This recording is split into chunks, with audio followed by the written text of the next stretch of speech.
Needless to say, there will be spoilers for like all of Game of Thrones. So if you haven't seen the last episode, watch this video later. Hi guys, welcome to my channel. My name is Kat and I usually write children's fiction and give writing advice, but as probably everyone else, I've been doing a little less writing the past few weeks and a little more obsessing about Game of Thrones. So, as you might notice if you're familiar with my channel, this is not my usual background. I'm currently visiting my parents in Germany, but I just couldn't wait to talk about the last episode of Game of Thrones, so I just borrowed their camera. So sorry if the camera's off and also if the sound is off. I didn't take my microphone, but I just couldn't wait. I had to talk about it, and I had to talk about what we can learn from it in terms of storytelling. If you have been on the internet at all since season 8 started, and especially since the finale aired, you probably know that many people absolutely hated it. So I guess I'm kind of in the minority here because I was totally fine with the finale. I actually liked it, and I'm not here to convince you of my opinion. This video is not at all about that. This video is kind of just a learning opportunity because this clear split down the middle of people who absolutely hated it versus people who were fine with it or even loved the ending kind of made me wonder what makes a story satisfying, and especially what makes an ending satisfying. So it's just kind of a reflection on my part, and of course I would love for you to join in the discussion because I would love to learn from you as well. The ending, didn't blow me away. I didn't love it, but it was satisfying enough, and here's why. I really liked that they resolved most of the storylines. I really liked that those resolutions didn't come out of nowhere. And I personally also felt that most of the characters acted in accordance of what we saw from them so far and from what we know about them. I'm even on board with some of the more controversial things that happened, like for example, Jaime going back to Cersei, because as Tyrion said, Jaime knew very clearly what Cersei was all this time that he was with her, and he also of course knew that he's her twin and that the whole relationship is a bit weird. I think it made sense that he went back to her, and I was also on board with Dany going mad because I feel like the signs were there very early on when she calmly looks at her brother being molten to death by gold. Is that a thing you can say? Anyway, you know what I mean. Also when she trades in her dragon for the Unsullied and then immediately goes on to burn the slave master and take back her dragon. I mean, don't get me wrong, this guy was awful, and of course I'm not trying to justify slave trade here, but I feel like we kind of projected our modern opinions of what's right and what's wrong onto the story, because we're assuming a medieval code of conduct and a medieval set of morals here, correct? So in medieval times it would have actually been more important that Dany honors her word and respects the trade that was made and hands over her dragon and gets the Unsullied in exchange, instead of, being kind of shady and participating in slave trade to begin with and then just taking back her dragon and killing her trade partner. So yeah, I feel like, first of all, Cersei was totally right not to trust her because you can't always know that Dany will uphold her promises. And I just think that this downfall to madness made sense in what we saw of her so far. She killed all those people and we were fine with it because they were horrible human beings, right?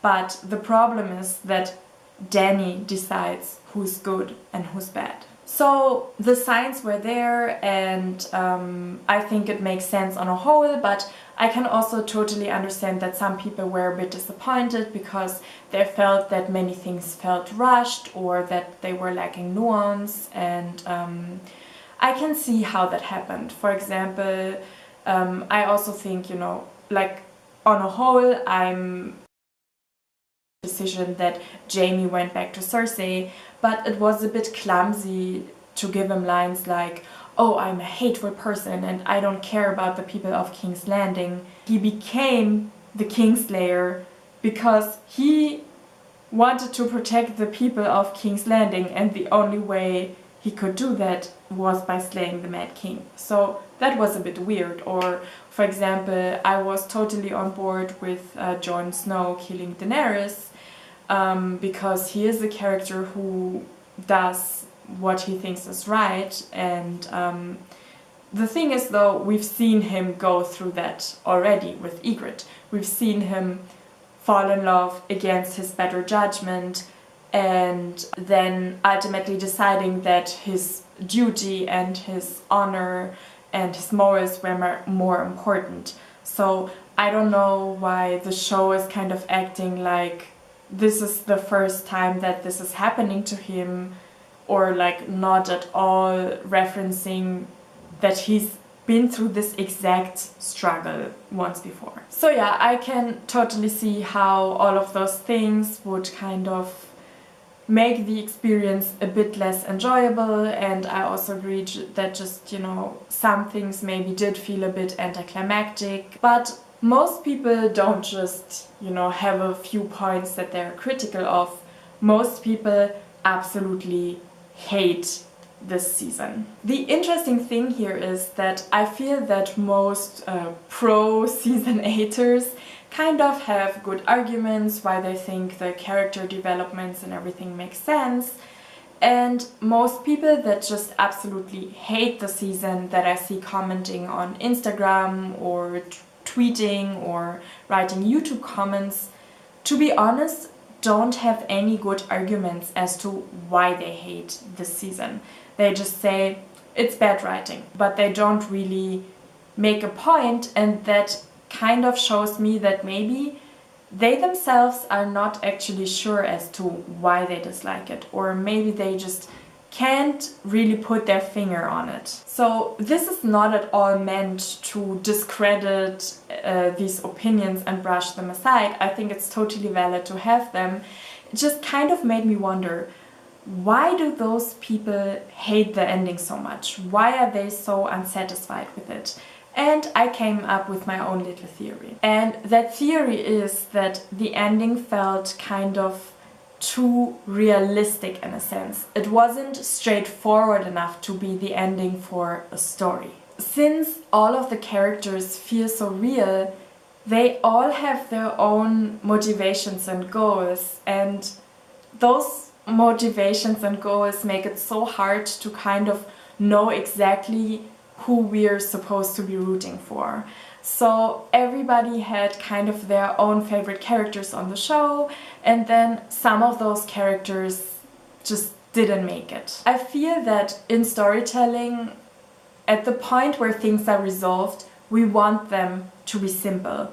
We want them to be easy. So we want Dany to be a good person, because how can she not be if she's freeing slaves all over the place? We want Jon to end up on the Iron Throne, or at least to be involved in ruling, because otherwise why did we even learn that he was Aegon Targaryen?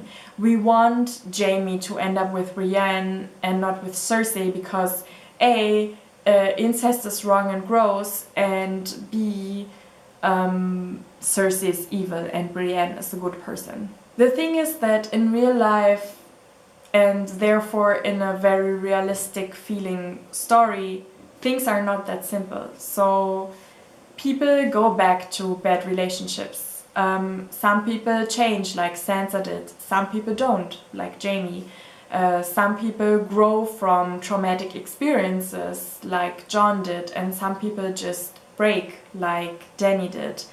And the good guys don't always win, because in the real world, most people act according to what they believe to be true and what they believe to be right, but nobody really has a clear answer of what's good and what's bad, so the good guys can't really win, right? Because who decides what's good and what's bad? To be honest, this is why I wasn't even sure if there was a possibility to really have a satisfying ending to this show.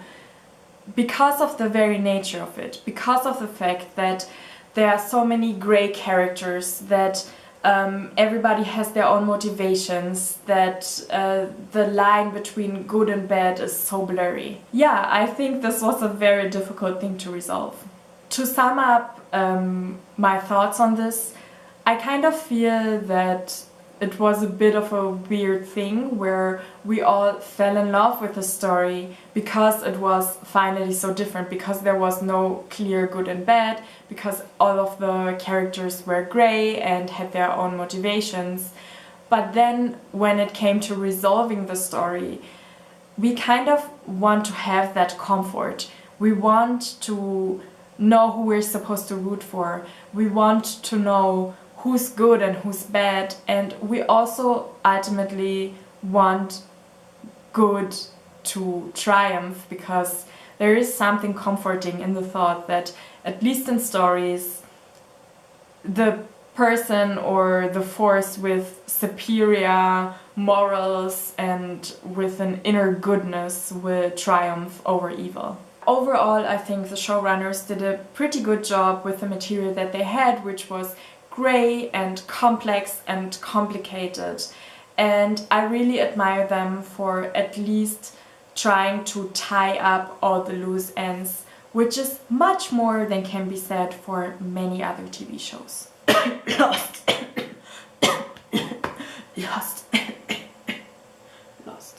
Those were my thoughts. As I said in the beginning, please let me know in the comments below what you think a satisfying ending needs, because I really want to use this as a learning opportunity for myself and of course for everybody who's reading.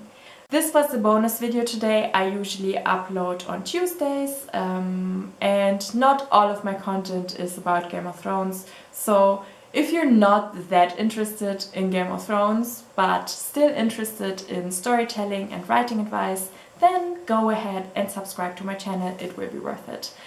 You can also follow me on all of my other social media, I will link everything down below, and also check out the latest video that I did. It's a collab with 4 amazing author tubers where we talk about the difference between plotting and pantsing.